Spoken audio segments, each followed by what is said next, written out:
Coastal isolation carries a very specific psychological dread. Your safety relies entirely on a single sliver of asphalt, and when the weather turns, that escape route can physically vanish underwater. Our first narrator sought out this exact kind of isolation, arriving at an off-season rental property in the Outer Banks. The structure was suspended on heavy wooden pilings directly over the waters of the Pamlico Sound. That evening, a severe king tide rolled in alongside a heavy coastal storm. Within hours, the rising surge swallowed the solitary access route entirely, severing all physical connection to the mainland. At 2 a.m., the chaotic noise of the storm was interrupted by something methodical. There was the distinct sound of waist-deep water being slowly and deliberately pushed aside, right underneath the floorboards. The rising tide had flipped the dynamic of the coastal sanctuary. The water turned the house into a locked cage, and the only viable exit was now occupied. The heavy, waterlogged footsteps methodically waded through the dark. They didn't pass by. They tracked exactly to the narrator's movements, stopping directly beneath the bed. A suffocating silence hung in the air as the wading stopped. Then came 3 aggressive knocks, striking the wood right beneath the mattress. A muffled, whispered threat filtered up through the floorboards, the voice rising straight out of the freezing black water. The floodwaters served as a submerged highway, delivering a predator directly to the underside of the narrator's floorboards. Our second scenario moves from a temporary weather trap to long-term geographical isolation. Taking a job as a winter caretaker on the Isle of Mull means embracing absolute bleak solitude. The logistical isolation of this specific estate is immense. It requires a 40-minute boat ride through freezing Atlantic swells to reach the nearest human. That expected solitude shattered early into the season.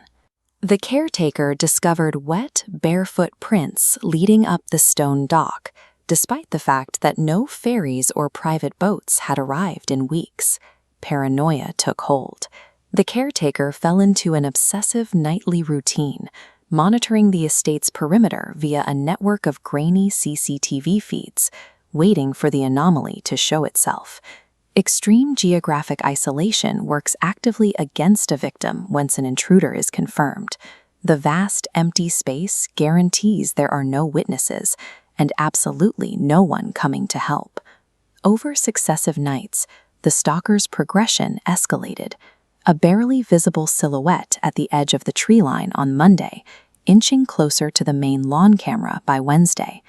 The caretaker frantically threw the deadbolts on the heavy oak doors, but physical barriers offer little comfort when the estate's main generator is suddenly and deliberately cut.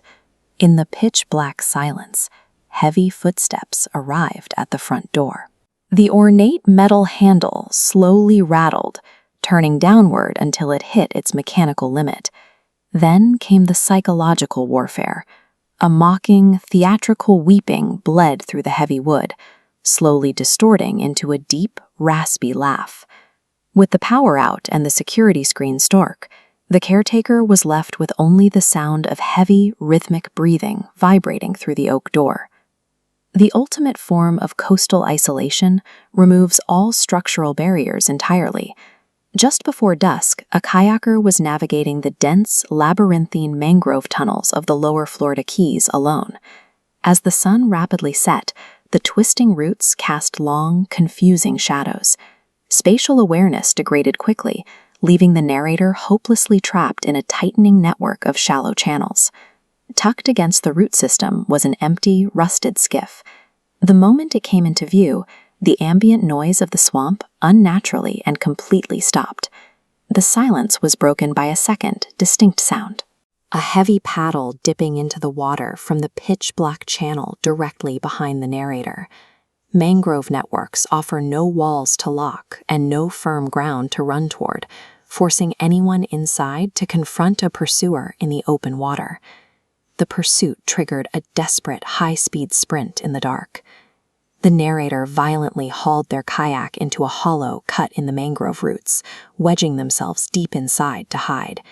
They held their breath, listening in suffocating tension as the pursuing boat slowly glided to a halt, stopping mere feet from the thicket. A heavy click rang out. A blinding, high-powered flashlight beam sliced through the dense root network, narrowly missing the kayaker's face.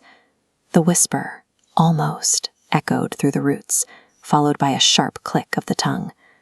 The boat then glided back toward the main channel, positioning itself to block the only viable exit.